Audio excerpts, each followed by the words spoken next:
Did you know that the parts of the human brain that are responsible for love and hate are actually very close to each other? It's what I recognized with this drone. It's the drone that I had the worst experience ever with from all of my drones, but also one of those that I had the most fun with. So let's talk about that. Story time.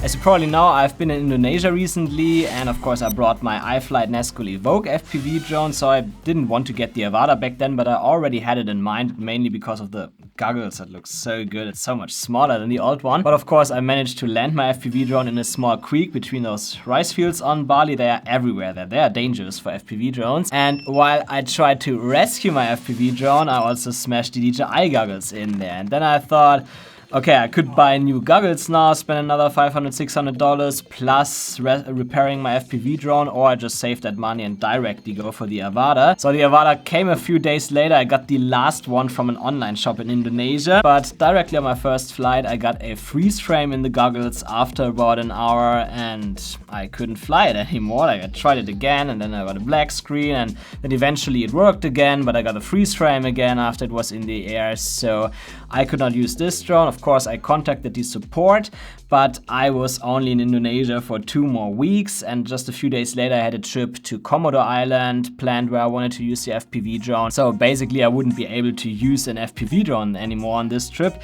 and this is why I got a second Avata directly. Of course, not the full combo with the goggles and the controller. In that case I only bought the single version. Luckily a local shop had that available, and of course I also did a test flight directly, and I got the problem that many people seem to get, this tumble issue. You turn the drone around and then it does some weird stuff, but it didn't crash in my case, probably because there wasn't much wind, so I wasn't really worried about that. So I just went straight on the trip and this happened. That was actually a lucky one, because you see there were these cliffs everywhere. If the drone had landed somewhere there, then I would probably never see it again. But luckily it landed in a tree, so I got it back easily.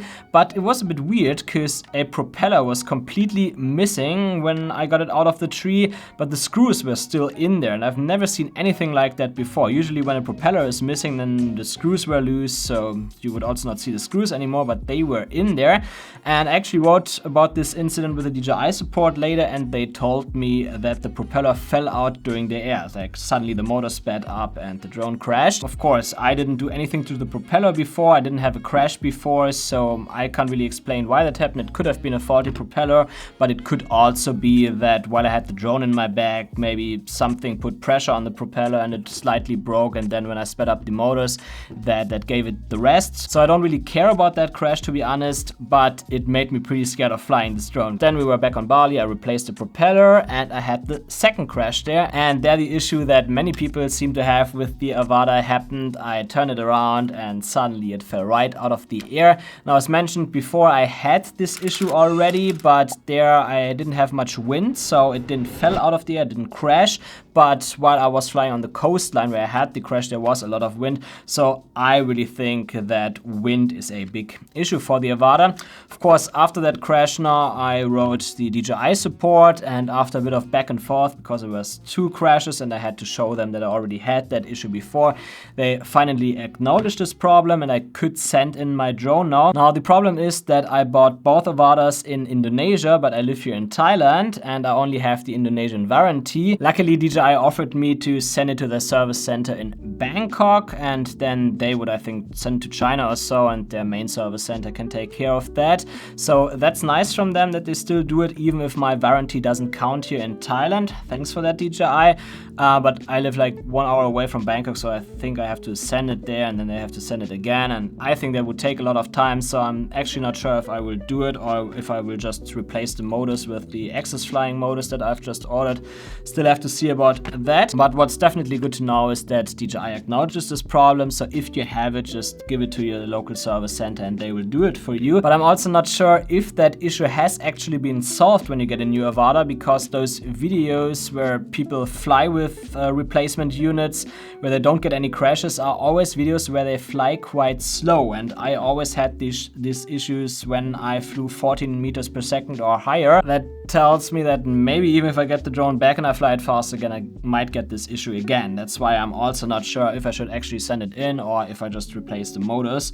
It would probably be too lazy to send it in and just replace the motors and fly carefully in the future. So that was all the bad stuff that happened to me with the DJI Avata, but I also want to focus more on solutions here. So what I've also noticed while flying in these windy conditions was that whenever I either flew with the motion controller or I flew with the normal FPV controller and I was in normal or sports mode, I did not have any issues at all. And I think this is also the reason why DJI sells the Avata together with the motion controller only, because this controller obviously makes the drone a bit slower. Even in sports mode, you can't get the full speed then, and you also can't do those fast turns, and therefore these problems don't happen with that drone. And it's actually not an issue for me, but DJI could at least be transparent about it from the very beginning, like at launch, and tell people that if they fly it with the FPV controller, especially in high wind conditions and when they do fast turns, they might get problems. I think that people would appreciate that because it shows honesty from the company instead of just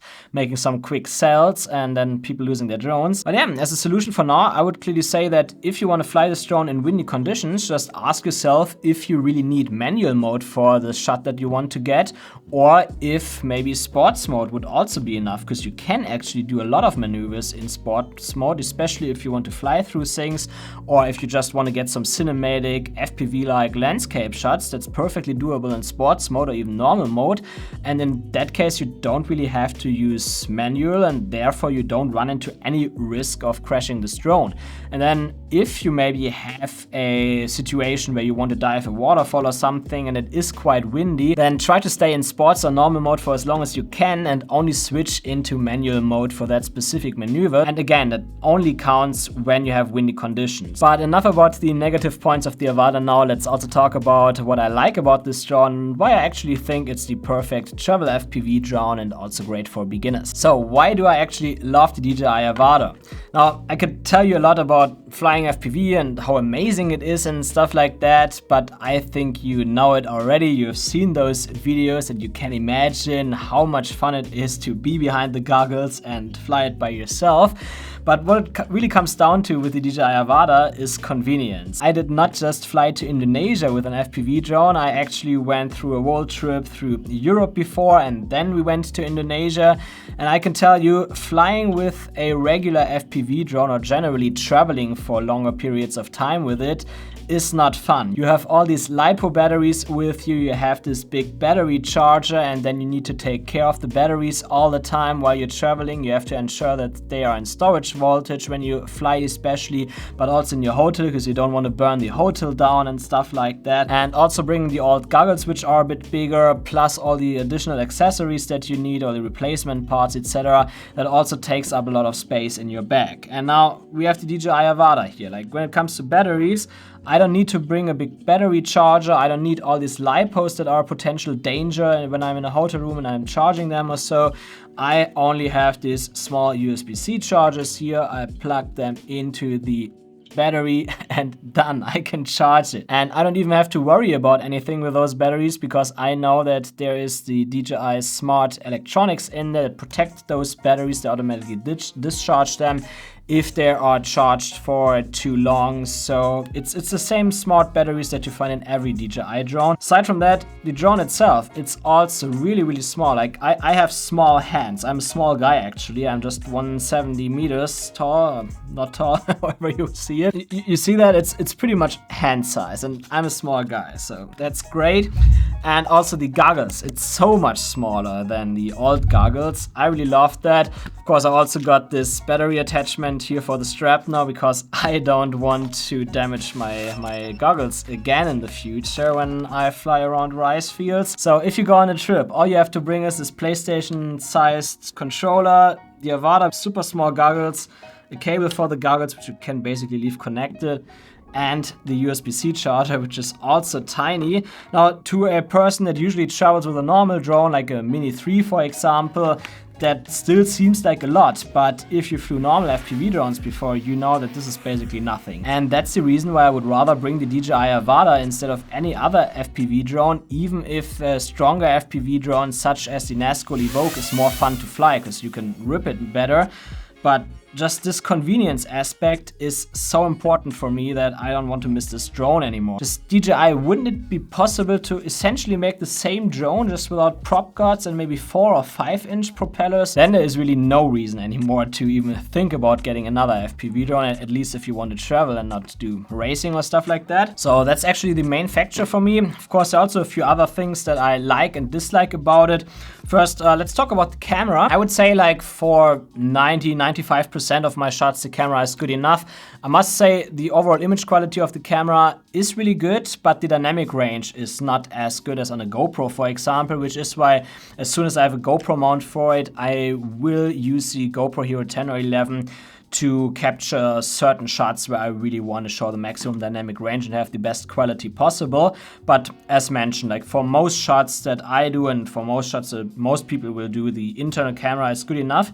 And I think this is actually a big advantage of this drone, because if you think about it, a Nazgul Evoke, for example, would also cost me somewhere in a $500 to $600 area. Plus I have a GoPro on top, and that means that I essentially have around $1,000 in the air while I'm flying. When I lose this drone and the GoPro, then these $1,000 are gone. But if I have the Avata in the air and I don't have a GoPro on top, again, for most shots it's perfectly fine to use the internal camera, then essentially you would only lose around $600. And I would rather lose $600 than $1,000, right? It's still not cheap. I definitely don't want to lose $600, but that's at least a little bit better. And again, it's a lot less likely that you lose this drone because it has GPS and some other smart features, such as the pause button, which is great. There's also one more thing that I don't like about the camera, and that is that we can only shoot in 50 and 60 frames per second. I personally shoot 50 frames per second all the time because my timeline is 24 frames per second, and 50 just looks a bit smoother on a 24 frames timeline than 60 frames per second, so I use that there. And I particularly find that bad because if you want to use ND filters on it, you have to use a shutter speed of 100 or 120, and that still doesn't give you the same motion blur as you would have if you shoot in 24, 25 or 30 frames per second and then shutter speed set to 48, 50 or 60. That just gives you more motion blur there and looks more realistic for that reason. Now, this is actually also the reason why I don't use ND filters at all on this drone. I use motion blur in DaVinci Resolve to make it look a bit better. But of course, it's not the same. I would definitely prefer to have a camera that can shoot in 24 frames per second on it, put an ND filter on there, and it just looks good. So that would actually be something that DJI could fix, but I also get why they don't do it, because they want to transmit the video signal to the goggles in 50 or 60 frames per second so that it looks smooth, and that can eventually avoid certain crashes. So maybe it's just not technically possible for DJI to do that. Another thing that I also like, but I don't really use it that much, is the motion controller. What I like about it is that it makes FPV shots super easy, at least unless you want to dive down something or you want to make some freestyle maneuvers.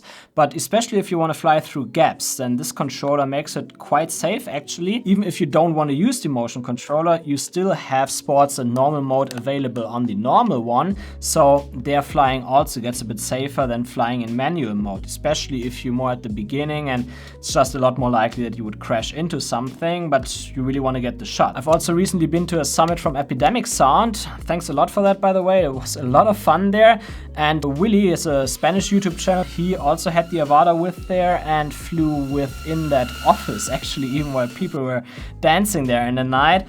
And you would never do that with any other FPV drone. Like, even if you have a Cinewhoop with you, I wouldn't be able to get these shots that smooth, because he could really fly through gaps that were super small, and even one time through the legs of one guy who was dancing without him knowing it. That was insane. And great about flying in normal mode is also that you can land the drone like any other DJI drone, and you can also like hand catch it basically by grabbing it from the top and turning it around, and it automatically shuts off. That would have actually prevented landing my Nazgul Evoke in the creek, because there I was on this platform and my girlfriend and our guide were standing next to me. I told them to keep some distance, but on the goggles it still seemed that they were a bit too close to safely land the drone there, so I decided to land in the rice field in front of it, and there I landed in the creek. And with the Avata that would have never happened, because I would have just put it to normal mode, fly it back over the platform and landed it safely there, so I wouldn't have damaged the drone in the first place. And I think that alone can also be a reason to get this drone over any other FPV drone, especially when you travel. Would say for that reason it's also safer to fly this drone from boats, from driving boats especially, than other drones, because you can just have a second person, maybe while you're flying the drone next to the boat, grabbing it out of the air and turning it around, while with other FPV drones you would kind of have to crash land it into the boat, so that also makes it a lot safer. Yeah, I know this video is already taking pretty long, but let's also come to the DJI goggles too, which overall, when it comes to form factor, size, and new functionalities like the touch, not touch display, what is it, touch panel, touchpad. When it comes to that, I really like it, but I also agree with what many other reviewers said already. If you have it on your face, it's not as comfortable as the previous V2 DJI goggles, and it's also the screen. I don't know, it's probably better for people with glasses now, but I figured out that for my eyes at least, can't get it that it feels perfect. Like, it is sharp, but I always have the impression that it doesn't really feel like I could see everything perfectly with both eyes at the same time.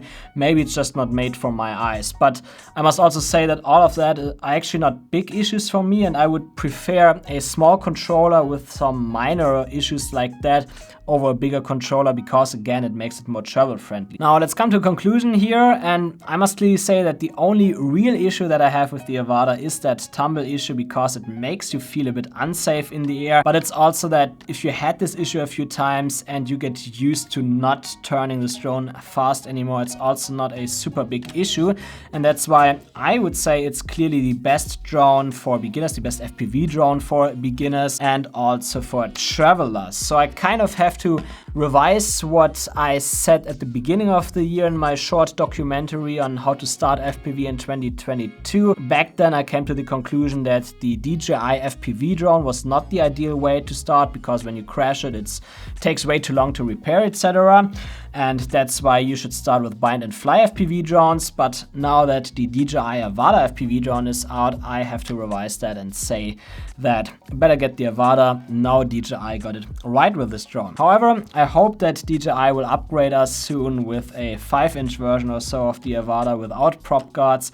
Stats for traveling, at least if you don't fly indoors, I would say that's even better, because then you have more fun in the air. And by the way, the video that I just mentioned, how to start FPV in 2022, is actually quite fun to watch, so I will link that here. If you have a few more minutes, then watch that.